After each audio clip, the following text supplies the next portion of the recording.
বিদেশ ভ্রমণের সময় ইমিগ্রেশনে ইংরেজি কথা বলতে না পারার কারণে অনেকেই লজ্জায় পড়েন অথবা বিব্রতকর একটা সিচুয়েশনে পড়তে হয়। আপনাদের যাদের এই প্রবলেমটি আছে, ইংরেজি বলতে গিয়ে আপনি পারেন না বা তাদের কথার উত্তর দিতে পারেন না, আজকে আপনার জন্য চমৎকার একটি সলিউশন হবে। আমার এই ভিডিওটি দেখতে থাকুন। আমি এখানে যতগুলো স্বাভাবিক কথোপকথন হতে পারে ইমিগ্রেশন অফিসারের সাথে আপনার, একদম এয়ারপোর্টে ঢোকা থেকে শুরু করে আপনার ডিপার্চার থেকে শুরু করে এবং শেষে প্লেন থেকে নেমে অ্যারাইভাল পর্যন্ত যত রকমের কথোপকথন হতে পারে একজন অফিসারের সাথে, এই টোটাল ভিডিওতে আমি বাংলা থেকে ইংলিশ আমার যে ম্যাজিক ম্যাথ আছে সেই ম্যাথ অনুযায়ী শিখিয়ে দেবো। যারা আমার চ্যানেলে নতুন আছেন, don't forget to subscribe to my channel. এই চ্যানেলে অনেক কন্টেন্ট আছে, অনেক ভিডিও আছে, যেগুলো আপনি যে দেখেন নিজেই আপনার ইংলিশ শিখে যেতে পারবেন, নিজে নিজে ইংলিশ কথা বলতে পারবেন। এছাড়া যারা আমার সাথে ফ্রি অনলাইনে একটি ক্লাস করতে চান, রাত 9টা থেকে 10টা প্রতি শুক্রবার, আমার একটি অ্যাপ আছে, প্লে স্টোরে যান, সার্চ করুন ম্যাজিক স্পোকেন, টিয়া পাখির লোগো সম্বলিত একটি অ্যাপ চলে আসবে। ডাউনলোড করে আপনি একটি ফ্রি অ্যাকাউন্ট করে রাখবেন। আর যারা পেইড আমার সাথে ক্লাস করতে চান, দেশের বিভিন্ন জায়গা থেকে, ইভেন বিদেশের যে কোনো বিভিন্ন জায়গা থেকে, মাত্র 1550 টাকায় আমায় অনলাইনে ব্যাচ করায়, নাম্বার দিয়ে দিব, ভর্তি হয়ে নেবেন। আর যদি কেউ ওয়ান টু ওয়ান করতে চান, সেটারও সুযোগ রয়েছে। দেশের বাইরে যারা আছেন তারা করতে পারবেন। কানাডা, ধরেন আপনি বাংলাদেশ থেকে কানাডায় যাচ্ছেন, সেক্ষেত্রে ধাপে ধাপে 3টি ধাপে আমি দেখাবো আজকের এই ইংলিশ টু বাংলা যে কথোপকথন হবে অফিসারের সাথে আপনার, সেটা আমি এখানে উপস্থাপন করবো ইনশাল্লাহ।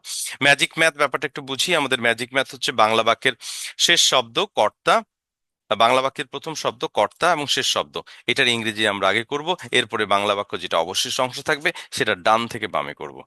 আমি এর আগেও ম্যাজিক ম্যাথ ব্যাপারে আমার অনেকগুলো ভিডিও আছে, দেখে নেবেন, এখানে বিস্তারিত বলছি না। মূল আলোচনা যাওয়া যাক। অফিসার আপনাকে প্রথমে সকালেই বলছে যে শুভ সকাল, এর ইংরেজি কি? এটা আমরা সিম্পলি জানি, এখানে ম্যাজিক ম্যাথ লাগে না। হ্যাঁ, গুড মর্নিং। আপনাকে অফিসার বলছেন গুড মর্নিং, আপনি তাকে কি বলবেন? Good morning, right? Good morning. আপনি বলছেন গুড মর্নিং। আপনি কি আপনার পাসপোর্ট ও টিকিট, আমি কি আপনার পাসপোর্ট ও টিকিট দেখতে পারি? দেখুন, এই যে একটা বাক্য, এই বাক্যটাকে আপনি, এটা কিন্তু অফিসার বলবে, আমি কি আপনার পাসপোর্ট ও টিকিট দেখতে পারি। তাহলে প্রশ্নটা উনি যেভাবে করবে, ওনারটা উনি করলো, ওটা আমি সরাসরি বলে দিচ্ছি। হ্যাঁ, মানে আপনারটাকে আমি বেশি দিচ্ছি। এটা হবে, সাধারণ নিয়ম হচ্ছে, যেটা ইংলিশ মানে প্রশ্ন থাকে, এই প্রশ্ন শব্দটার ইংরেজিটা আগে করে ফেলতে হয়, রাইট? যেহেতু পারি, পারি ইংলিশ হচ্ছে ক্যান, তাহলে আমার ক্যানটা আগে আসবে। হ্যাঁ, এখানে অক্সিলারি হিসেবে ক্যানটা আগে আসবে। তাহলে কি যাচ্ছে? Can I, can I. অথবা যেহেতু permission, may I, may I, যেহেতু আমরা একটা পারমিশন করছি ভদ্র পরিবেশে, তাহলে মে আই সি, আমি কি দেখতে পারি? মে আই সি, আমি কি দেখতে পারি আপনার পাসপোর্ট ও ticket, your passport and ticket, your passport and ticket. একদম খুবই সিম্পল। উনি প্রশ্ন করলে may I see your passport and ticket, আমি কি আপনার পাসপোর্ট অ্যান্ড টিকিট দেখতে পারি? আপনি উত্তরে বলবেন গুড মর্নিং। আপনিও বলবেন গুড মর্নিং, উনি যেহেতু গুড মর্নিং বলছে, আপনিও বলবেন গুড মর্নিং। হ্যাঁ, এই নিন। Yes, here it is. এই নিন অর্থ হচ্ছে হিয়ার ইট ইজ। এটা আসলে একটা এক্সপ্রেশন। আপনাকে হিয়ার ইট ইজ, এই নিন, হ্যাঁ প্লিজ টেক ইট, এভাবেও বলতে পারেন। এটা খুব ভদ্র পরিবেশে বা যদি খুবই মানে কথোপকথনের ক্ষেত্রে খুব মানে প্রয়োজন হয় এটা, এবং এটা বলতে বলতে হয় হিয়ার ইট ইজ, মানে এই নিন, এই যে এটা, এই যে ধরেন, এই কথাটা হচ্ছে হিয়ার ইট ইজ। আপনি আজ কোথায় যাচ্ছেন? তাহলে কোথায় যাচ্ছেন, আমরা বলেছিলাম বাংলা বাক্যের যেখানে প্রশ্ন থাকবে সেই প্রশ্ন ইংলিশটা আগে করে ফেলবো। হ্যাঁ, যেহেতু প্রশ্ন করার ক্ষেত্রে ইংলিশটা করে ফেলবো, এরপরে বাংলা বাক্যের প্রথম শব্দ শেষ শব্দ ডান থেকে বামে। হুম, তো চলেন। তাহলে কোথায়, হোয়ার, কোথায় ইংলিশ কি? হোয়ার। এটা আমাদের জানতে হবে। হোয়ার, অফিসার আপনাকে জিজ্ঞেস করছে হোয়ার, কোথায় আপনি আজ যাচ্ছেন? যাচ্ছেন মানে চলমান, রাইট? কন্টিনিউয়াস, তাহলে আইএনজি দিয়ে করতে হবে। তাহলে where are you, where are you going today, where are you going today, আপনি আজ কোথায় যাচ্ছেন? Where are you going today, আপনি আজ কোথায় যাচ্ছেন। আপনি যাত্রী হিসেবে কি বলবেন, এটা ইম্পর্টেন্ট, রাইট? আমি কানাডার টরন্টো যাচ্ছি, তাহলে আমি যাচ্ছি বাংলা বাক্যের প্রথম শব্দ শেষ শব্দ আমরা ইংরেজি করে ফেলবো। আর যদি প্রশ্ন থাকে বাক্যে, যেমন এখানে আমরা এই যে হোয়ারটাকে আগে নিলাম, হুম, হোয়ারটাকে আগে নিলাম এই জন্য প্রশ্ন, তারপরে আপনি যাচ্ছেন, হ্যাঁ এটা আমরা করলাম ঠিক এরকম। বাট যেহেতু এটা প্রশ্ন না, আপনি উত্তর করছেন, তাই আপনি সরাসরি প্রথম শব্দ শেষ শব্দ দিয়ে আপনি এগিয়ে যাবেন। ওকে, চলো, তাহলে আমি কোথায় যাচ্ছি? আমি যাচ্ছি আম গোয়িং। তাহলে আমি যাচ্ছি আম গোয়িং, আমি একটু দ্রুত যাচ্ছি কারণ অনেকগুলো কথোপকথন করতে হবে। কোথায়? কানাডার Toronto. I am going two, গোর পরে সবসময় আপনার টু দেবেন। এটা একদম অ্যাপ্রোপ্রিয়েট প্রিপোজিশনের মতোই কাজ করে, যে ম্যাক্সিমাম টাইমই এটা টু বসে। I am going to Toronto. Toronto, হ্যাঁ, Canada. Canada, I am going to Toronto, Canada. Right? আমি কানাডার টরন্টোর কানাডাতে যাচ্ছি। সরি, আমি কানাডা টরন্টোতে যাচ্ছি। এখানে ইন দিতে পারেন, I am going to Toronto in Canada. Hmm, Canada যাচ্ছে। আচ্ছা, অফিসার। অফিসার এবার বলছে যে আপনার কি চেক করার মতো কোনো লাগেজ আছে? যেহেতু আপনি এখনো এয়ারপোর্টে ঢুকছেন, প্রথমে আপনি লাগেজটা চেক করতে হবে। হ্যাঁ, এছাড়া তো আপনাকে নিবে না, কারণ লাগেজের ওয়েট কত, কতটুকু আপনি ক্যারি করছেন, তারা সব চেক করবে, কোনো সিকিউরিটি ইস্যুস আছে কিনা প্রথমেই চেক করবে কিন্তু। সো সেটা আপনি জানেন। সো আপনার কি চেক ইন করার মতো কোনো লাগেজ আছে? তাহলে কি, আমরা এটা প্রশ্ন করছে যেহেতু অফিসার, তাহলে কিটা উনি আগে বলবে। ডু। এবার ডু কি, যেহেতু স্বাভাবিক জিজ্ঞেস করার জন্য ডু দিলেন। আপনার, তাহলে ডু ইউ। দেখেন বাংলা বাক্যের প্রথম শব্দ, যেহেতু কি বলে ফেললাম, এরপর বাংলা বাক্যের প্রথম শব্দ শেষ শব্দ, তাহলে আপনার আছে ইংলিশ কি? You have. So do you have, আপনার আছে। দেখেন লাগেজ, কোনো লাগেজ। রাইট? তাহলে ডান থেকে বামে আমরা বলেছিলাম যে বাংলা বাক্যের প্রথম শব্দ আমরা কি, আপনার আছে। দেখেন, আপনার আছে, you have. Right? You have করে ফেলেছি। কিন্তু এই যে কিটা আমরা বলেছিলাম যদি প্রশ্ন হয় তাহলে এই কি, এটা সবার প্রথমেই করে ফেলতে হবে, মানে প্রশ্নের ইংলিশটা আগে করে ফেলতে হবে। যেহেতু এটি স্বাভাবিক জানতে চাওয়া হচ্ছে জন্য ডু দিয়ে প্রশ্ন করছি, তাই ডু মানে এখানে কি। রাইট? এই এটা বলে ফেলি, এই কিটা যে কোনো প্রিপোজিশনের, সরি, যে কোনো অক্সিলারি অর্থ কি হতে পারে ডিপেন্ড করবে সেন্টেন্সটা কি তার উপর, মানে কি জানতে চাওয়া হচ্ছে। রাইট? তাহলে আপনার আছে। So, আ- আচ্ছা, আপনার কি আছে? রাইট, ডু ইউ হ্যাভ কোনো লাগেজ? এই যে ডান থেকে বামে, তাহলে কোনো luggage, right? Any luggage, do you have any luggage?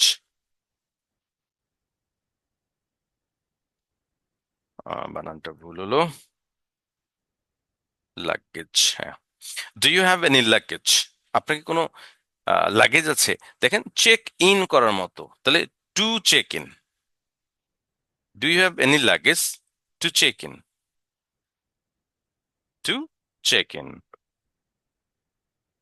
Check in means এখানে বোঝা যাচ্ছে যে চেক করা আর কি, যে আপনি দেশের বাইরে যাচ্ছেন, আপনি কোনো কিছু অবৈধ কিছু নিয়ে যাচ্ছেন কিনা বা হোয়াট এভার, কোনো কিছু আপনার এখানে আছে কিনা, এগুলো চেক করার জন্য এটা চেক ইন করা হয়। বা আপনি ওয়েট কতটুকু নিচ্ছেন, কতটুকু নিতে পারবেন, এই ব্যাপারগুলো জন্য এটা করা হয়।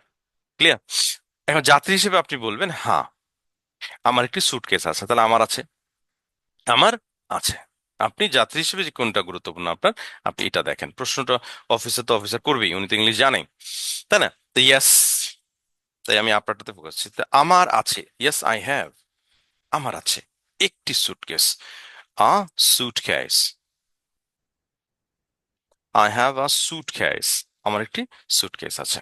এবার অফিসার বলছে ঠিক আছে, উনি বলছে ঠিক আছে, আপনার ব্যাগ চেক ইন হয়ে গেছে। ধরুন আপনি দেখলেন, অফিসার দেখলো, দেখার পর বলছে অল রাইট।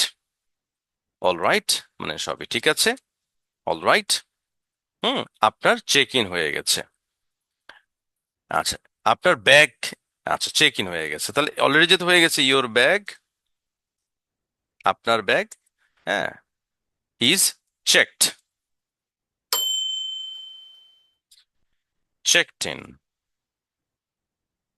তাহলে বলেন ইওর ব্যাগ, সরি ব্যাংক হয়ে গেছে, your bag is checked in.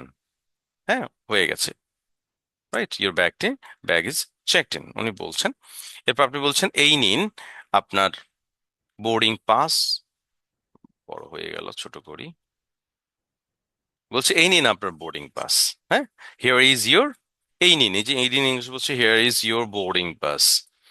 Boarding, BOARDING, boarding pass, আপনাকে বোর্ডিং পাস দিল। Here is your boarding pass. শুভযাত্রা, হ্যাভ এ সেফ, শুভযাত্রা ইংলিশ উনি বলছে হ্যাভ আ সেফ ফ্লাইট। যেহেতু আপনি ফ্লাইটে যাচ্ছেন, so have a safe flight. Hmm, right. যাত্রী হিসেবে আপনি বলছেন থ্যাংক ইউ, থ্যাংক ইউ। আপনি প্রথম ইয়াটা পার হয়ে গেলেন, আপনাকে ভিতরে নিয়ে নিল, আপনি এখন বোর্ডিং এর জন্য বসে আছেন, রাইট? এবার দ্বিতীয় ধাপ, বাংলাদেশ ইমিগ্রেশনে আপনাকে ডিপার্চারের সময় আপনাকে ওখানে চেক করতে হবে, ইমিগ্রেশন অফিসার আপনাকে ডাকছে বা আপনি সিরিয়ালে আছেন, আপনি কি বলবেন? অফিসার পাসপোর্ট দিন। অফিসার বলছে পাসপোর্ট দিন, গিভ মি ইয়োর পাসপোর্ট। উনি বলছেন give me your passport, your passport, আপনার পাসপোর্টটি আমাকে দিন, রাইট? আপনি যাত্রী হিসেবে বলছেন নিন, হিয়ার ইট ইজ। আপনি বলছেন here it is, here it is, এই যে এটি এখানে। আমি এখানে সঙ্গে সঙ্গে ছোট যেহেতু লিখে ফেলছি, আসলে বুঝতে পারবেন। হুম, আচ্ছা। অফিসার বলছে আপনি কোথায়, আচ্ছা আপনি কানাডা যাচ্ছেন কেন? অফিসার আপনাকে জিজ্ঞেস করলো আপনি কানাডায় যাচ্ছেন কেন, তাহলে কেন? অফিসার জিজ্ঞেস করছে কেন, হোয়াই। আমি আবার বলছিলাম যে এটা প্রশ্ন, যেটা ওয়ার্ড সেটা ইংরেজি আগে করে ফেলতে হবে, হোয়াই। তাহলে আপনি যাচ্ছেন, হোয়াই, যেহেতু প্রশ্ন আর আগে হবে, why are you going to Canada, why are you going to Canada. উনি আপনাকে প্রশ্ন করলো, আপনাকে তো অর্থটা বুঝতে হবে, তাই না? আপনি কানাডায় কেন যাচ্ছেন? যাত্রী হিসেবে আপনি কি বলছেন যে আমি পড়াশোনা, কাজ বা ভ্রমণের জন্য যাচ্ছি। এক একজনের জন্য এক একটা হতে পারে, এই জন্য তাই অপশন দিয়ে রাখছি, যার যেটা তিনি সেটা বলবেন। তাহলে আমি যাচ্ছি, মূল কথা হচ্ছে আমি যাচ্ছি, আই এম গোয়িং। আমি যাচ্ছি ইংলিশ কি? I am going. দেখেন বাংলা বাক্যের প্রথম শব্দ শেষ শব্দের ইংলিশ আগে করে ফেলতে হবে। আমি যাচ্ছি ইংলিশ কি? I am going. আমি যাচ্ছি কোথায়? পড়াশোনা, তারপরে কাজ, ভ্রমণের জন্য। তার ডান ডান থেকে বামে যেহেতু জন্য, জন্যর ইংলিশ কি? ফর। তাহলে আই এম গোয়িং ফর। যদি স্টাডি হয় তাহলে স্টাডি দিবেন, যদি আপনি এখানে কাজ হয় ওয়ার্ক দেবেন, I am going for work. যদি আপনার ভ্রমণ হয় I am going for travel, আপনি ট্রাভেলের জন্য দেবেন, রাইট? আশা করি বুঝতে পেরেছেন। চলুন সামনে যাওয়া যাক, আমি বেশি ব্যাখ্যায় যাচ্ছি না, কারণ অনেকগুলো কথোপকথন করতে হবে। অফিসার বলছে কতদিন সেখানে থাকবেন? অফিসার কি বলছে? কতদিন থাকবেন। আমি আবার বলছিলাম যে আপনার অলওয়েজ মনে রাখতে হবে যে আপনার যেটা বাংলার প্রশ্ন শব্দ সেটা ইংরেজি করতে হবে। কতদিন ইংলিশ কি? How many days. সংখ্যা যেহেতু, সংখ্যাকে always how many, how many দিয়ে সংখ্যা প্রকাশ করা হয়। আর যেহেতু এটা ডে, তাহলে হাউ মেনি ডেইজ, কতদিন সেখানে থাকবেন। কে থাকবেন? আপনি। আপনি কথাটা এখানে নাই, হ্যাঁ, কতদিন, আপনিটা এখানে দিলাম, আপনি। তাহলে সহজে বুঝবেন আপনি কতদিন সেখানে থাকবেন, তাই না? আচ্ছা, তাহলে হাউ মেনি ডেইজ থাকবেন, ভবিষ্যৎ, ভবিষ্যৎকে উইল দিয়ে প্রকাশ করা হয়, তাহলে যেহেতু প্রশ্ন করা হচ্ছে অক্সিলারিটা আগে আসবে। How many days will you, কাকে প্রশ্ন করা হচ্ছে? আমাকে বা আপনি যাত্রীকে, তাহলে উইল ইউ। তাহলে how many days will you, আপনি থাকবেন। আচ্ছা, স্টে, স্টে অর্থ থাকা, সেখানে, দেয়া, প্রশ্নবোধক চিহ্ন। দেখেন how many days will you stay there, আপনি কতদিন সেখানে থাকবেন। দেখুন যদি ভেঙে ভেঙে করেন ব্যাপারটা খুবই সহজ, কঠিন না। আর ম্যাজিক ম্যাথ তো আছে। এতক্ষণ পর্যন্ত যারা দেখছেন কেমন লাগছে, রাইট মি ডাউন, লিখে ফেলুন। নিশ্চয়ই শিখছেন অনেক কিছু, দেখতে থাকুন। হ্যাঁ, আশা করছি আমার এই ভিডিওটা দেখার পর আপনার আরো ইংলিশ শেখার আগ্রহ হবে। এই চ্যানেলে আরো ভিডিওস আছে, সেগুলো দেখবেন অনেক ভিন বিষয়ের উপর। এবং সেই সাথে আপনার যদি স্পেসিফিক কোনো মানে টপিক থাকে যেটাতে আপনি আসলে চান যে একটা ডায়ালগ আমাকে তৈরি করে দেন, আমি করে দেবো, সবে লিখতে হবে। সরি। যাত্রী হিসেবে আপনি বলছেন কি? আমি 2 বছর 6 মাস বা 2 দিন বা 7 দিন থাকবো, রাইট? তাহলে আমি থাকবো, আই উইল স্টে। বলুন আমি থাকবো ইংলিশ হচ্ছে আই উইল স্টে। আমি থাকবো, আই উইল স্টে। এই এরপরে ফর দেবেন, কারণ হচ্ছে সময়ের সমষ্টি বুঝালে ফর দিতে হয়। 2 বছর, I will stay for 2 years. যদি পড়ালেখা হয় তাহলে আপনি 2 ইয়ার্স থাকবেন, I will stay for 2 years, right? যদি এমন হয় যে না 6 মাস, তাহলে 6 months, I will stay for 6 months. এটা ডিপেন্ড করবে আসলে আপনি কতদিন থাকবেন, রাইট? For 6 months. আচ্ছা অফিসার আপনি কি, আচ্ছা অফিসার বলছে আপনার কি ভিসা আছে? বাংলা এটা ভিসা বলি, ইংরেজিতে এটা ভিসা, উচ্চারণ হবে ভিসা। তাহলে আপনার কি ভিসা আছে, তাহলে এখানে যখন বাংলা কি, রাইট, কি ইংলিশ করতে হবে, রাইট? তাহলে কি ইংলিশ যেহেতু সাধারণ জিজ্ঞাসা, তার মানে ডু। তাহলে আপনার, আপনার ইংলিশ কি, কাকে প্রশ্ন হচ্ছে? আপনাকে, তাহলে ডু ইউ। তাহলে আপনার আছে শেষ শব্দ, দেখুন, বাংলা বাক্যের প্রথম শব্দ শেষ শব্দ আমার সেই বিখ্যাত ম্যাজিক ম্যাথ, এটা খুবই কাজে দেবে আপনাকে যদি আপনি বোঝেন। সো ডু ইউ হ্যাভ, আপনার কি আছে ভিসা, এটাকে ভিসা বলা হয়, তাহলে do you have a visa. আটা কেন হলো, কারণ হচ্ছে এই কমন নাউন যেগুলো তার সামনে একটি আর্টিকেল দিতে হয়, তাই দেওয়া হয়েছে। যাত্রী বলছে হ্যাঁ এই নিন আমার ভিসা, আপনি যাত্রী হিসেবে বলছেন yes, here is my visa, here is my visa. হ্যাঁ এই যে আমার ভিসা, এই আমার ভিসাটা নিন, ব্যাপারটা এরকম। ঠিক আছে, ওকে। অফিসার বলছে ওকে, শুভযাত্রা, have a safe journey, safe journey, have a safe journey. আপনি ধন্যবাদ দিলেন, থ্যাংক ইউ ভেরি মাচ, আপনাকে অসংখ্য ধন্যবাদ, thank you. Right, done, second part done. Third part, এবার কানাডায় আপনি অ্যারাইভাল করলেন, মানে আপনি পার্ট, সরি, এয়ারপোর্ট থেকে নাম, মানে বের হবেন এখন, এয়ারপোর্ট থেকে বের হবেন, সেক্ষেত্রে কানাডার ইমিগ্রেশন আপনাকে ফেস করতে হবে, বা যে দেশে যাবেন সেই দেশে ইমিগ্রেশন আপনাকে ফেস করতে হবে। চলুন, কানাডায় স্বাগতম বলছেন, অফিসে বলছে কানাডায় স্বাগতম, পাসপোর্ট আর ভিসা দিন। উনি বলছেন স্বাগতম, আমি ওনাটা দ্রুত বলছি welcome to Canada, welcome to Canada. Hmm. আপনার পাসপোর্ট ও ভিসা দিন, give me your passport and visa, give me the passport, দাও বলতে পারেন, পাসপোর্ট অ্যান্ড ভিসা। উনি চেক করবে যে আসছে আপনার কাছে আসলে পাসপোর্ট ভিসা নিয়ে আসছেন না এমনি মানে কোনো অন্যভাবে আসছেন। যাত্রী বলছেন এই নিন, here is my, here is it, এই নিন, হিয়ার ইজ ইট। অফিসার বলছে আপনার ভ্রমণের উদ্দেশ্য কি, কি, রাইট, দেখেন কি, আমি বলছিলাম কি, কি এর ইংলিশ হচ্ছে হোয়াট। তাহলে প্রথমেই যদি প্রশ্ন করা হয় সেক্ষেত্রে অবশ্যই প্রশ্ন শব্দটা ইংরেজিটা আপনাকে করে ফেলতে হবে। তাহলে হোয়াট যেহেতু প্রশ্ন, তার মানে এখানে একটা অক্সিলারি লাগবেই, অক্সিলারি, হ্যাঁ। তাহলে হোয়াট ইজ, ইজটা কেন, কারণ এটা দেখে বুঝতে হবে যে এটা স্বাভাবিকভাবে হ্যাঁ না জিজ্ঞেস করা হচ্ছে। তাহলে হোয়াট ইজ উদ্দেশ্য, তাহলে হোয়াট ইজ আপনার ভ্রমণের উদ্দেশ্য, what is the purpose, what is, কই গেল, হোয়াট ইজ দ্য পারপাস, কেন হোয়াট ইজ দ্য পারপাস হলো, এটা যদি বোঝাই, দেখেন, আপনার ভ্রমণের উদ্দেশ্য, তার মানে আলটিমেটলি ভ্রমণের, তার আগে যেটা আছে সেটা আপনাকে দা দিয়ে করতে হবে, যেহেতু র আছে, এই র যে অংশটা যার সাথে র আছে তাকে অফ দিয়ে করতে হবে, হ্যাঁ। আপনার ভ্রমণের, right, what is the purpose of your, of your visit, ভ্রমণ, ভ্রমণ অর্থ এখানে ভিজিট নাউন হিসেবে ইউজ করা হয়েছে, এটা ভার্ব না। So what is the purpose of your visit, আপনার ভিজিটের পারপাস কি। আপনি বলছেন যে যাত্রী হিসেবে আমি পড়াশোনা বা কাজ বা ভ্রমণের জন্য এসেছি, তাহলে I have come, I have come, আমি এসেছি, বা আই এম হিয়ারও বলা যেতে পারে। আই হ্যাভ কাম, হ্যাঁ, ফর, দেখুন জন্য, ফর স্টাডি, স্টাডি, অথবা আপনি বলছেন ওয়ার্ক, অথবা বলছেন ট্রাভেল, যেটা আপনার জন্য যায়। ভিডিওটা একটু লং হচ্ছে, কাইন্ডলি প্লিজ অন্যভাবে নেবেন না, কারণ অনেকগুলো তথ্য এখানে আসছে। অফিসার বলছে আপনি কানাডায় কোথায় থাকবেন, কোথায় প্রশ্ন করছেন। এটা আপনি এই জন্যই বলছি কারণ আপনাকে অনেক প্রশ্ন করতে হতে পারে, তো প্রশ্নটা কিভাবে করবেন সেটা হচ্ছে, যেটা প্রশ্ন সেটা আগে ইংলিশটা করে ফেলবেন প্রশ্ন শব্দটার। তাহলে থাকবেন ভবিষ্যৎ ব আছে, তাই না, হোয়ার উইল, ভবিষ্যৎ মানে উইল। তো হোয়ার উইল কাকে, কে কাকে প্রশ্ন করা হচ্ছে, আপনাকে, ইউ। তাহলে হোয়ার উইল ইউ স্টে, আপনি কোথায় থাকবেন, ইন কানাডা, কানাডা, প্রশ্নবোধক চিহ্ন, আপনি কানাডায় কোথায় থাকবেন। উনি বলছেন আমি টরন্টো 25 কিং স্ট্রিটে আমার কাজিনের সাথে থাকবো, তাহলে আমি থাকবো, খুবই সহজ, I will stay,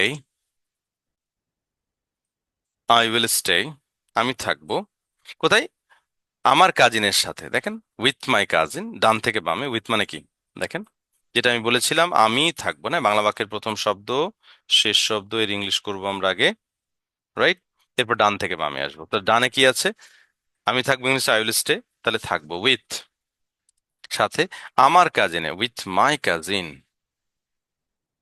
with my cousin, কোথায়, স্ট্রিটে, টরেন্টো 25 স্ট্রিট, তাহলে অ্যাট, যেহেতু একটা অ্যাড্রেস, এটা অবশ্যই অ্যাট দিতে হবে অ্যাড্রেসের সামনে। অ্যাট 25 কিং স্ট্রিট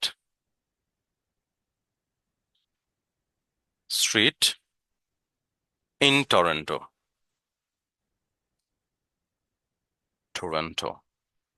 দেখেন, so I will stay with my cousin at 25 King Street. স্ট্রিটটা বড় হাতের হবে যেটার নাম, ইন কেটাও বড় হাতের হবে যেটার নাম, 25 কিং স্ট্রিট ইন টরন্টো।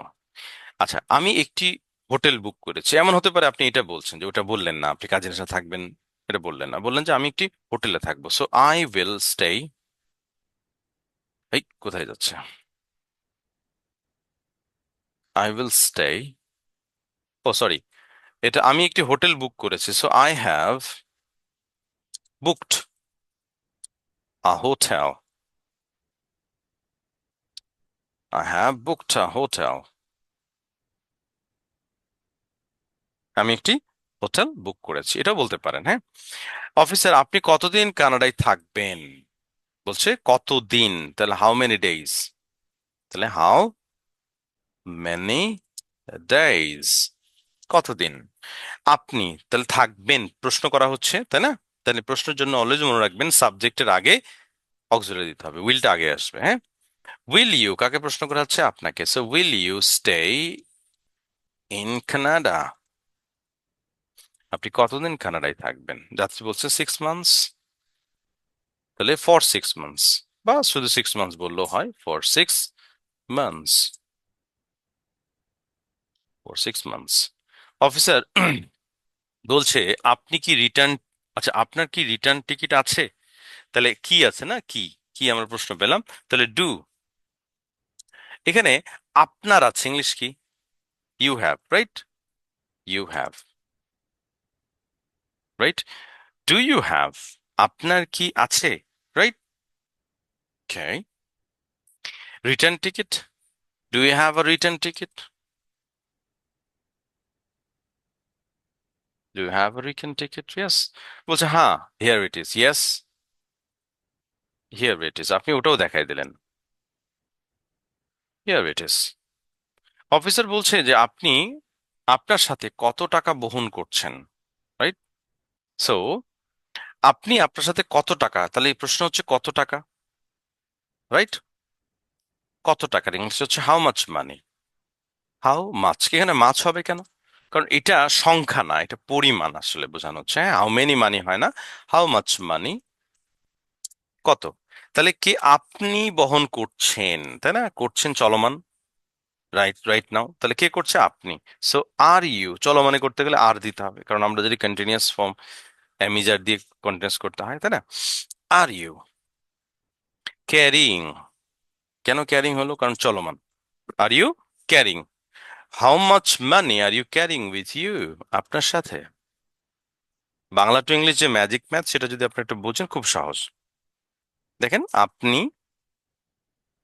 বহন করছেন, তাহলে কত টাকা, হাউ, আমি বলেছি যেটা প্রশ্ন সেটা আগে করে ফেলতে হবে, কত টাকা, হাউ মেনি, হাউ মাচ মানি আপনি বহন করছেন, এটা যেহেতু প্রশ্ন, আরটা আগে আসবে। এটা হয়তো ইউ আর ক্যারিং না হয়ে আর ইউ ক্যারিং হবে, কারণ প্রশ্নের জন্য, প্রশ্ন নিয়ম হলো যে অক্সিলারিটা সামনে আসবে, কার, অক্সিলারিটা সামনে আসবে সাবজেক্টের আগে, যখন প্রশ্ন করবেন তখন আসছে।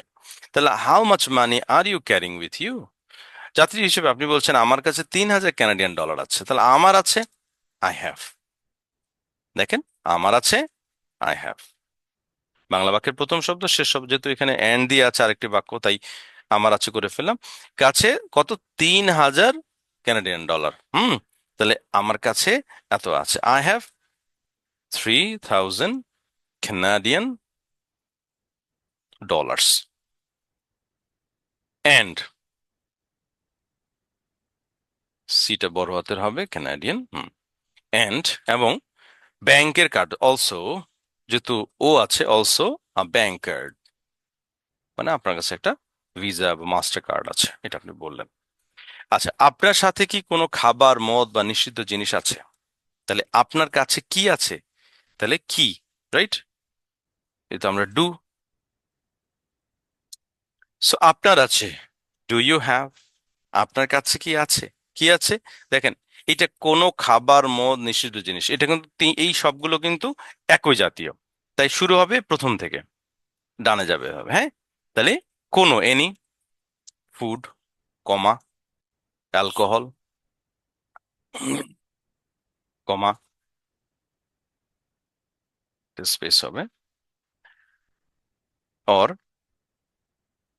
অর, কমা না দিয়ে অর দিব কারণ বা আছে, হ্যাঁ। রেস্ট্রিক্টেড,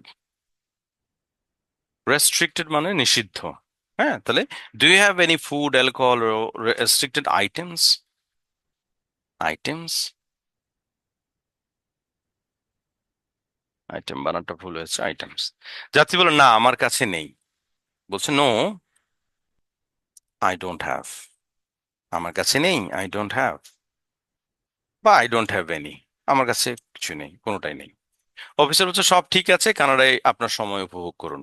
হুম, অল রাইট, বা এভরিথিং ইজ ফাইন, এটা বলতে পারেন, এভরিথিং ইজ ফাইন উনি বলছেন। সো উনি বলছেন enjoy your time in Canada, time in Canada.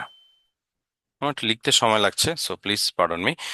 যাত্রী হিসেবে আপনি বলছেন thank you very much, thank you very much.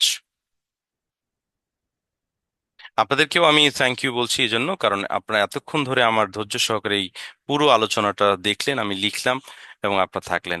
দয়া করে আমার ক্লাস যদি আপনার ভালো লাগে, অন্তত আমাকে একটা থ্যাংক ইউ লিখবেন, যে থ্যাংক ইউ স্যার, চমৎকার একটি জীবন সংক্রান্ত, মানে একদম প্রতিদিন লাগে যারা বিদেশে যান, আপনাদের জন্য খুবই উপকারী একটি টপিক আজকের। ইমিগ্রেশনে কিভাবে আপনি ইংলিশ কথা বলবেন টোটালটা দিয়েছি। আপনার এটা প্র্যাকটিস করার জন্য আপনি যেটা করতে পারেন সেটা হলো আপনি নিজেই প্রত্যেকটা লিখবেন, হ্যাঁ। ভিডিওটা আবার দেখবেন, সে অনুযায়ী প্রত্যেকটা দেখে দেখে লিখবেন, পজ করে দেখে দেখে লিখবেন, প্র্যাকটিস করবেন, কোথায় কি প্রশ্ন করেছি, কেমনে প্রশ্ন করেছি, কোথায় আনসার দিয়েছি, কোন প্রশ্নটার কি মানে, সবকিছু একবারেই হয়তো আপনার মনে আসবে না, পারবেন না, অনেকগুলো বাক্য এখানে, তাই না। এই জন্য নোট করবেন, লিখবেন, প্র্যাকটিস করবেন। বিদেশ যাওয়ার আগে ইমিগ্রেশন যদি ফেস করতে হয় তাহলে অন্তত এটা আপনার জন্য উপকারী হবে। থ্যাংক ইউ, আজকে এই পর্যন্ত শেষ করছি। যারা আমার আরো ভিডিও দেখতে চান, সময় নিয়ে বসুন, এই চ্যানেলে আরো ভিডিওস আছে, দেখবেন অনেক ইংলিশ শেখার জন্য চমৎকার কন্টেন্ট আছে। থ্যাংক ইউ, দেখা হচ্ছে পরের ভিডিওতে। আল্লাহ হাফেজ, আসসালামু আলাইকুম।